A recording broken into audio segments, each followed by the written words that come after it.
C.S. Hall's tombstone was discovered on Thursday by archaeologist Ed Otter after neighbors in Frankford directed him to Hall Plantation, which sits right off Central Avenue.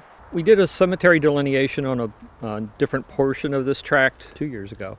And we heard a rumor of another cemetery, but we had no idea where it might be. One of the neighbors was finally contacted by the developer and gave them a general location of where to look. Hall's tombstone led archaeologists to find on Friday what they believe to be a cemetery for African Americans who lived in the area during the 19th century. Each orange flag marks the head of a grave, and where you see dark spots in the soil, a coffin lies just below. Archaeologists have traced the outlines of these coffins, but they don't want to dig them up. Otter says they believe there are 11 people buried here, 3 of who were children. June Rose moved to her home on Central Avenue a few years ago. To her, this piece of history down the street is a unique surprise. It's a piece of history, all right. I think it's kind of pretty cool.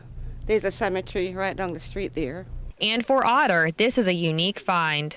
Otter and his crew have spent 10 hours a day leveling the ground and excavating to uncover the story behind the graves. What they do know is that C.S. Hall was a Union soldier in the U.S. colored troops and that the graves appear to be his family. The land history that we did indicates that a Whitehall family owned this tract, and they did own slaves. So some of these graves might be old enough to have been slaves, but I can't prove that. June Rose welcomes the site as part of her community, and she only has one concern. I think it's there for a long time, so they should leave it as though it is. And Otter says that's their intent. Once their work is complete, they'll cover the graves back up, and the state will work closely with the landowner to ensure that the site is preserved.